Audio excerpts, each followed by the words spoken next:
Welcome to the deep dive. We know you're busy, you have a ton of stuff to read and watch, but you still want to learn.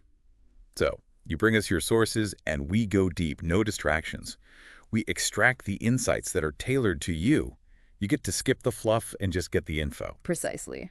We're your guides for this deep dive. Today, we're tackling the early life of Bruce Lee, courtesy of the biography, Bruce Lee, A Life. Such a legend, a global icon, but most people only know the surface level. So, the learner, our mission today is to equip you with a really solid but efficient understanding of the forces and the pivotal moments, the surprising things that really molded Bruce Lee, way before he became a global superstar. Right. It's about giving you those aha moments without overloading you. Exactly. And the biography we're using is our map for this deep dive. It goes into great detail about Bruce's early years in Hong Kong, his initial experiences in the U.S., and it's a gold mine. Our job is to sift through it and find those nuggets. That's it. We're doing the heavy lifting so you don't have to. Perfect. So buckle up, everyone, because we're about to uncover some fascinating stuff about Bruce Lee's early life. Let's start with Bruce Lee's mom, Grace Lee. She's a story in herself. What's striking is how much Grace's own upbringing really pushed her to seek a life that was, different from what was expected, against tradition. I mean, think about it. Her adoptive mother lived in a household where she was constantly competing with concubines. So you can just imagine the kind of impact that had on Grace. It shaped her desire for independence, for sure, and seeing that kind of drive in his own mother must have in some way influenced Bruce Lee later in his life. We can see that rebellion against the norm in his approach to martial arts, in his whole philosophy, really. Oh, absolutely. And she didn't just, think about a different life. She went for it. Instead of going the traditional route, which at that time for Chinese and Eurasians of her class meant an arranged marriage, she chose a different path. At 18, she left and went to Hong Kong. She lives with her uncle Robert, who was a well-known businessman, a philanthropist. It was a pretty bold move for that era. Hugely bold. And that wasn't even the end of it. She became a prominent socialite in Hong Kong, attending parties, living a financially independent life. What's remarkable is that she remained single well into her early 20s, which is pretty unusual for a Chinese woman at that time. You have to wonder about the societal pressures she must have faced. I know, right? Yes. It makes you think. And then, fate, destiny, whatever you want to call it, brings Li Hoi-chuen, Bruce Lee's father, into the picture. They met, I guess you could say, in the grand setting of Sir Robert Hotung's mansion, where Li Hoi-chuen's opera troupe was performing. What are the chances? It's wild. And it all feeds into that bigger picture we talked about. I mean, think about it. Bruce Lee's nonconformist spirit, his willingness to break the mold. It probably had roots in his mother's own rebellion against societal norms. Now, let's jump to another key moment. The family's decision to move to America in 1939. It involves some serious sacrifices. Oh, for sure. Just the logistics alone. Hoi-chuen's visa said he was going for theatrical work only, listing him as an actor. But it's Grace's application that's interesting. It says she was accompanying my husband. But get this, she lists her occupation as actress, wardrobe woman, which, wasn't really the case. She was a housewife and a mother. What do you make of that? What does it tell us about, the expectations or maybe even the things they had to do just to get into America? That's a really good point. It shows the restrictions they were facing, even back then, just in the paperwork. And imagine the emotional toll of that move. The whole family was there at the docks in Hong Kong Harbor to say goodbye. They kissed their infant children goodbye. It was their first time leaving Asia. Think about that mix of hope and apprehension. I know. Leaving your kids behind for a whole new world with all its uncertainty, it's a powerful image. They ended up settling right in the heart of Chinatown, where Hoi-chuen would be working for the next year at the Mandarin Theater on Grant Street. The opera scene in Chinatown at that time was so vibrant, so competitive. The Mandarin Theater and the Great China Theater, they were rivals. Each one was trying to, outdo the other by bringing the top opera talent from China. It was a cultural battle right there on Grant Street. And Hoi-chuen was right in the middle of it. The Mandarin Theater actually posted bonds with the immigration department for each actor. It was a guarantee that they'd stay, and they paid way more than they could have made back in Hong Kong. So, it wasn't just about new opportunities, it was financial too. Right, which tells us a lot about their motivations. It shows how culture, economics, and even personal aspirations can be intertwined. Now, fast forward to a darker period, the Japanese occupation of Hong Kong in 1941. A time of suffering, but also, incredible resilience. The Japanese invasion happened so quickly. Less than 3 weeks after Pearl Harbor, Hong Kong fell. Christmas Day, 1941. It became known as Black Christmas. It was a huge deal, historically speaking, because it was the first time a British colony had ever surrendered to an invading force. And the Japanese rule, brutal. They had this horrifying goal to lower the population. They forced out anyone who wasn't officially residing there or didn't have a job. For those who stayed, it was horrible. Gang rapes, killings, people were starving, diseases were running rampant. The population dropped drastically from 1.5 million to just 600,000 in 4 years. It's hard to grasp the scale of suffering. Unimaginable. And during all of this, Li Hoi Chuen was in a tight spot. He was the only one providing for 13 people, and there was this real possibility of having to escape to Macau with his infant son, Bruce, who was just recovering from a serious illness. It's a desperate situation. It really puts things into perspective. You see how global conflict can shatter individual lives, but survival, often hinges on the most unexpected things. What saved Hoi Chuen was, of all things, the Japanese love for Chinese opera. Who would have thought? Right. It's ironic, really. Wakuda Kosuke, who was the head of the Ministry of Media for the Japanese, he made an offer to all the big opera stars, including Hoi Chuen, who was known for his comedic clown roles. We don't know exactly what the offer entailed, but with food rationing being used as a weapon, it's clear Hoi Chuen had very little choice. And the payment? Rice. Hmm. His daughter, Phoebe Lee, remembers them getting rice, enough for just one meal a week. The rest of the time, they survived on tapioca pancakes. They were just trying to get by. It's a story of survival against all odds. And now let's talk about young Bruce Lee, the little dragon, during these turbulent times. The biography paints him as, well, a little bit of a handful. A handful is putting it mildly. Bad grades, always fighting, pulling pranks that were getting more and more reckless, stuff that brought shame to the family. It caused them to lose face. The story about the Dongle Theater, the ticket taker incident that seems to have been a turning point. It makes you wonder what was going on with young Bruce. Yeah, I can only imagine what his parents were going through. But amidst all the troublemaking, he did have passions. Besides his love for comic books, young Bruce was drawn to acting. He was a natural. Even when his mother couldn't get him up for school, getting him out of bed before sunrise to go to the film studio wasn't a problem. He was fascinated by that world. And that early immersion in filmmaking was key. Back then, studios in Hong Kong filmed a lot at night to avoid the city noises. Apparently, Bruce, even half asleep, could just step onto the set and become the character. He just had it. He started acting when he was super young. Mostly supporting roles, around 20 minutes of screen time, 30 lines of dialogue on average. But one of his bigger early roles was in a 1953 film, The Guiding Light. The story is pretty interesting. He plays a foster kid who goes through all these hardships, ends up on the streets, and then this kind doctor takes him in. This doctor runs an orphanage for blind girls. He believes kids can always be taught. So he takes Bruce's character under his wing.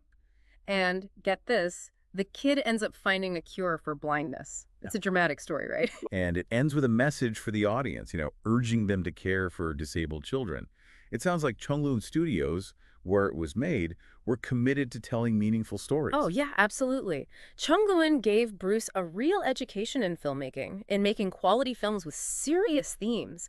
And they did it fast. Most films were shot in about 12 days. Those ideals, making patriotic and educational films, those influenced Bruce's later ambitions as a filmmaker. Even as a kid, he wanted to make movies about China, about its culture. And the money. Not bad for a teenage actor. Back then, he was making the equivalent of, US $2,000 per film in today's money. Yeah. And it seems like that early taste of success contributed to, some pretty extravagant spending habits throughout his life. Oh, yeah, there are stories, like the time he bought a monkey, and, well, let's just say the monkey didn't get along with his cousin's pet bird. Not a good mix. Young Bruce had energy, that's for sure. Maybe a little impulsive, too. Sounds like it. His mom, trying to, guide him towards a more disciplined path, enrolled him in St. Francis Xavier College, SFX, when he was 15. This was after his time at LaSalle.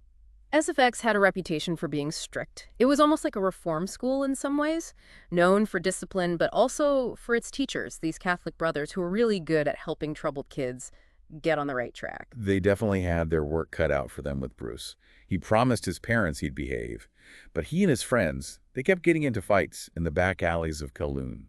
And even though he was winning more often, his fear of losing, his hate for it, really pushed him to want to get better, to hone his fighting skills.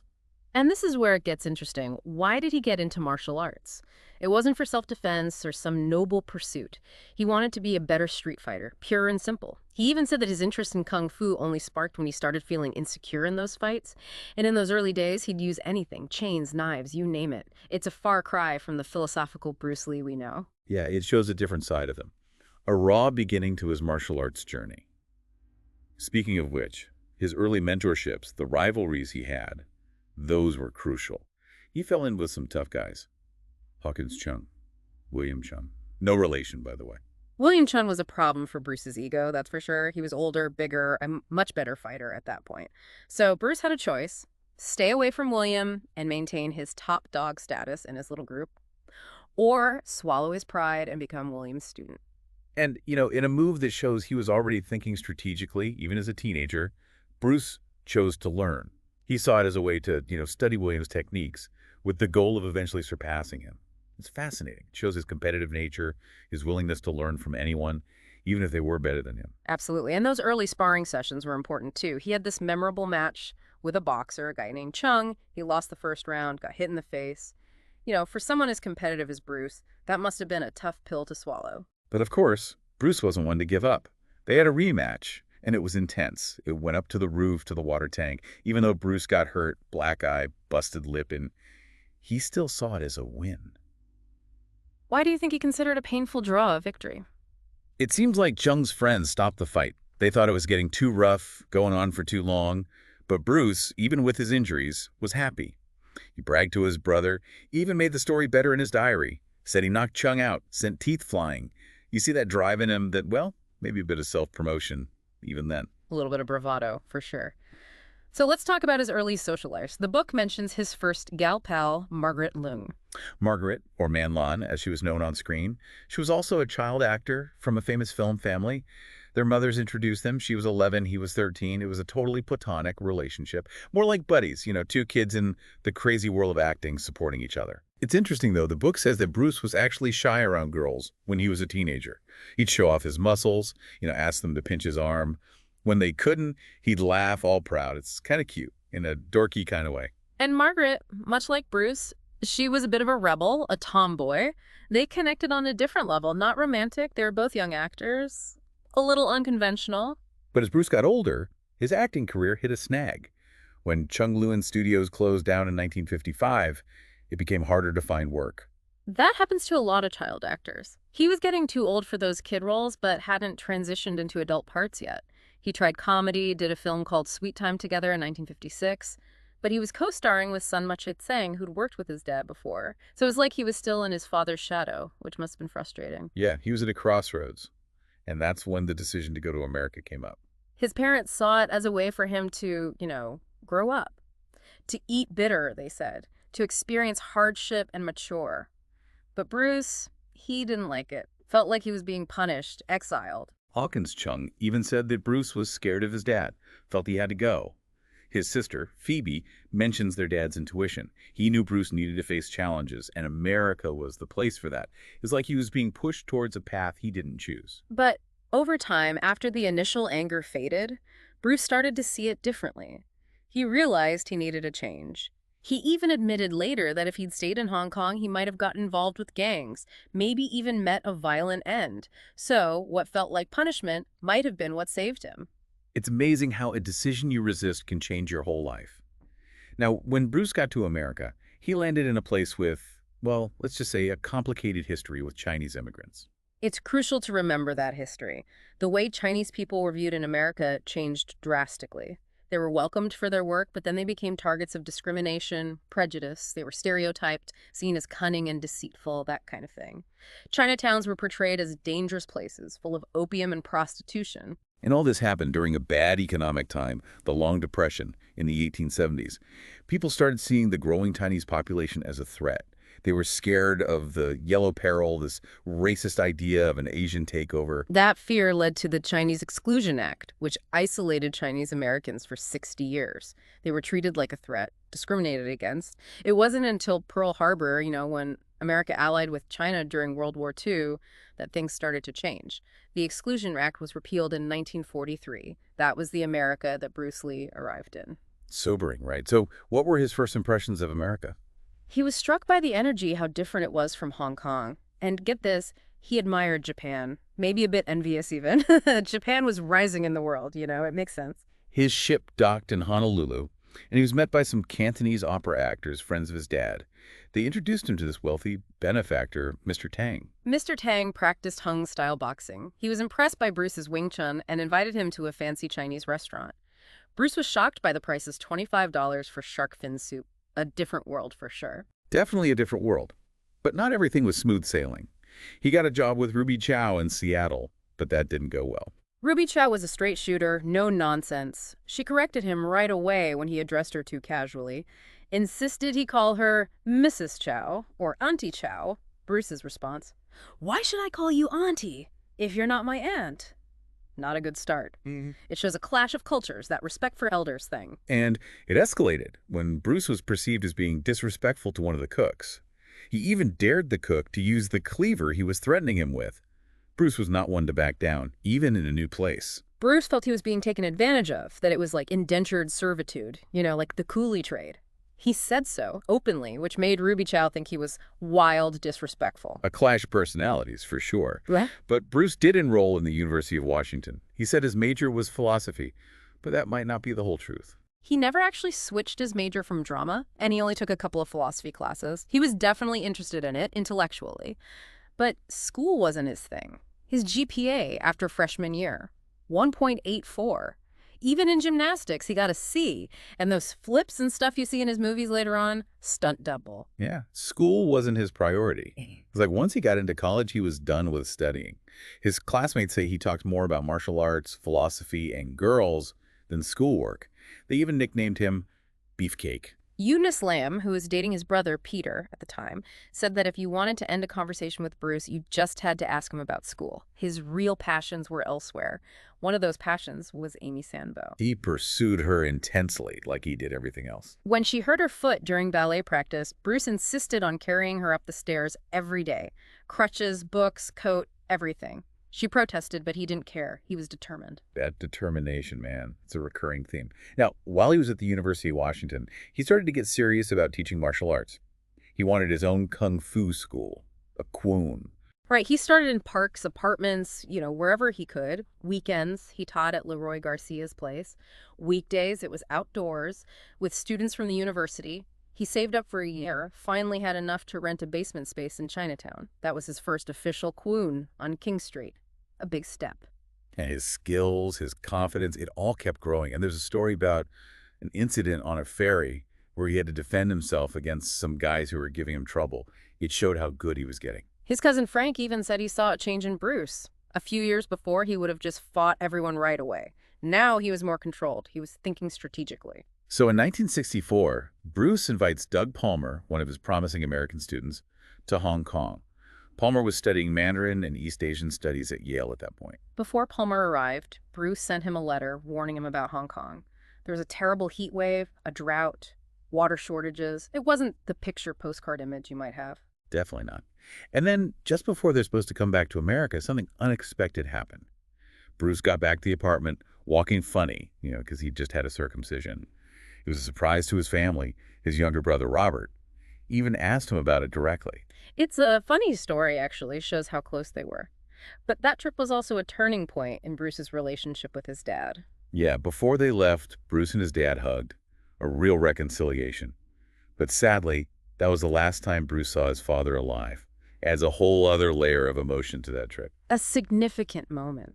Now, as Bruce continued his journey in America, his personal life took a big turn. He met Linda Emery, the woman who would become his wife. Linda was born in Everett, Washington. Her family had a mix of European ancestry. Her dad died when she was young and her mom remarried, but it wasn't a happy marriage.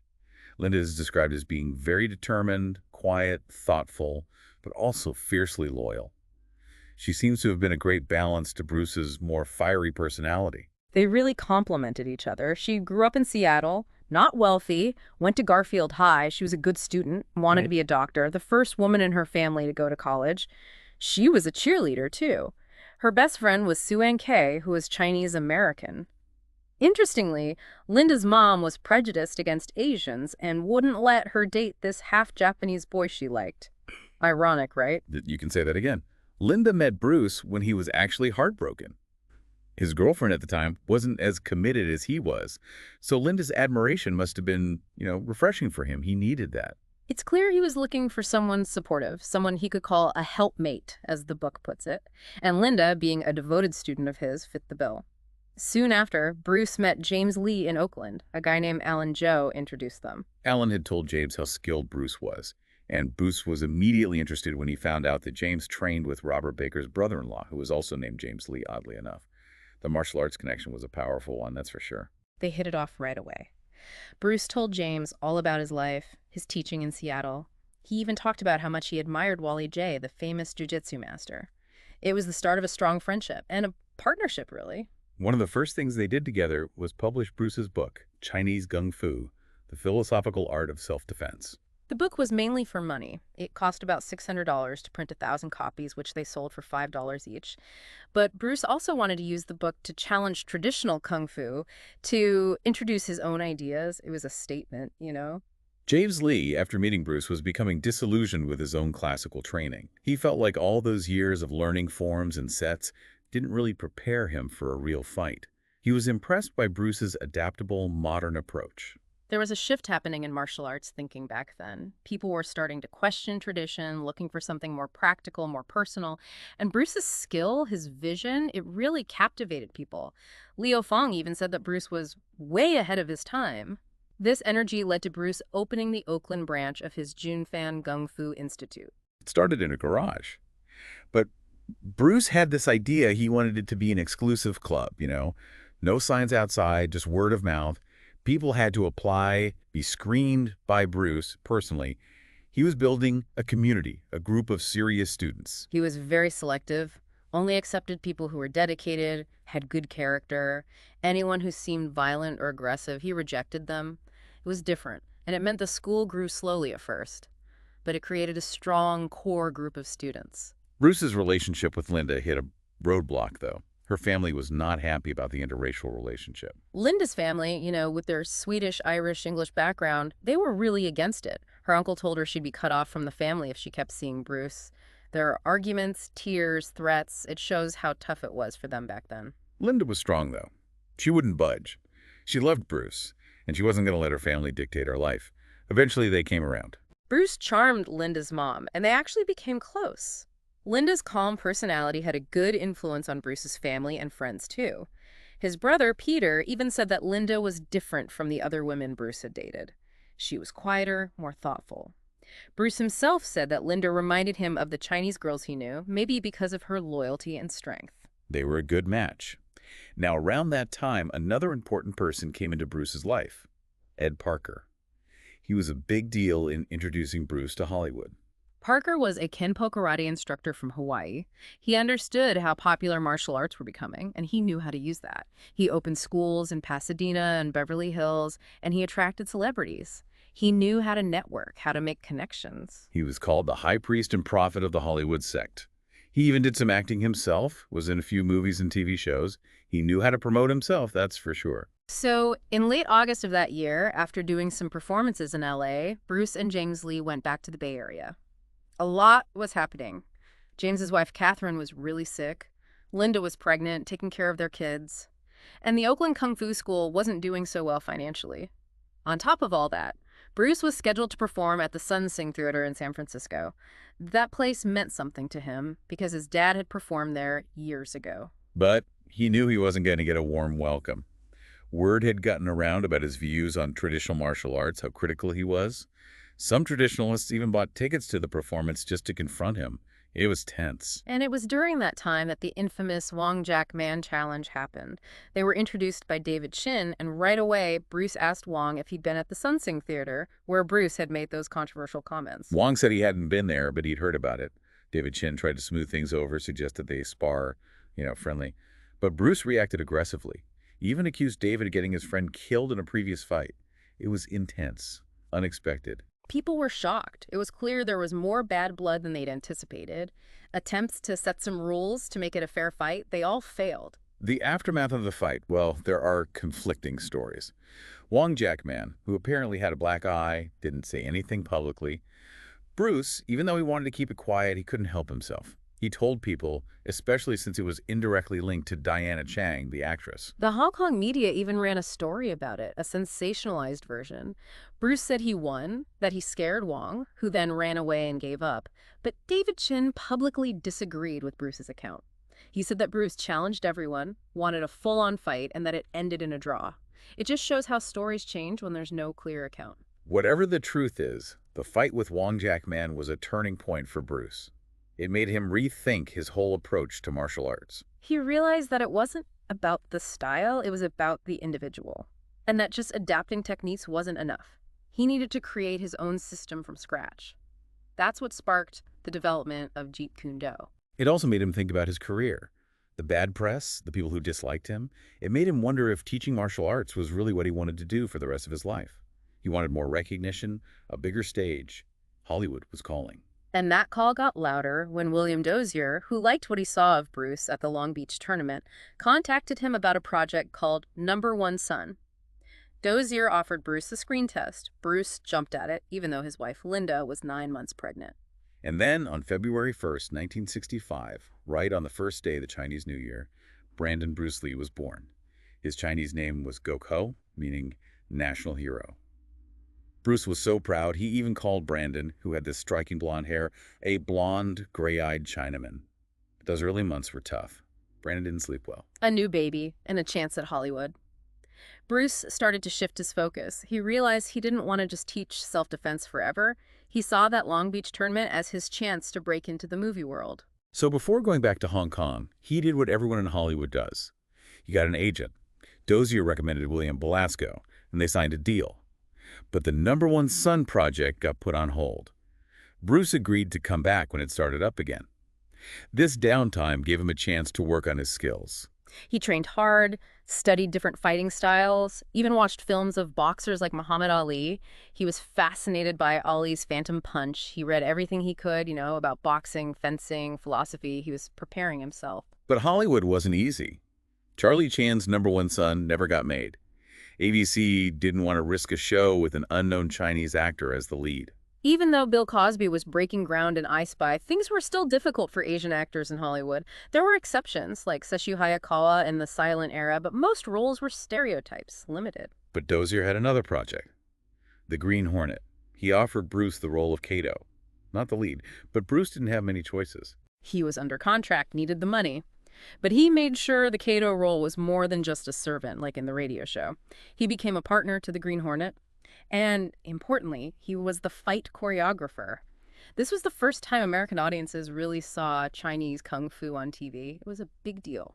To get him ready for TV, Dozier got Bruce a coach, the famous Jeff Corey. Corey had taught James Dean, Barbra Streisand, a bunch of big names. They worked on Bruce's accent, his pronunciation, which American audiences found hard to understand. Van Williams, who played the Green Hornet, he talked about how thick Bruce's accent was at first, but those coaching sessions worked. Bruce would even joke later that he got the role because he was the only Chinese guy in California who could say Britt Reed properly. Putting a Chinese actor in the role of a Japanese character in a big American show, that got people talking. In interviews, Bruce and Van Williams would address it, but always in a lighthearted way. Van would often talk about Kato's incredible speed and skills. Even Adam West, as Batman, joked about whether Kato was faster than Robin in a crossover episode. But filming the Green Hornet, that wasn't always easy for Bruce. Actors are always competing for screen time, and Bruce hated being just a sidekick. He'd show off his skills on set, kicking a dime off a gimbal, doing push-ups on 2 fingers, stuff like that. Van Williams found it amusing. He described Bruce as this, never sit still, younger brother type, always trying to impress everyone. And while all this was going on, Bruce had a brief affair with Thordis Brandt. She was seeing James Arness, the guy from Gunsmoke. Bruce had a way with the ladies, that's for sure. When Arness found out, he hired private detectives, and they quickly figured out that Bruce was married. Apparently, Brandt had no idea. Bruce never told her. It ended, and Bruce skipped it all from Linda. Despite the drama, the Green Hornet did something amazing for Bruce. Kato became more popular than the Green Hornet himself. He got more fan mail, especially from kids, and even in bad reviews of the show, people would comment on Kato's fighting skills. They'd compare him to Cassius Clay, who was a big deal back then. People saw Bruce's potential. And maybe even more importantly, the Green Hornet made Bruce a star in the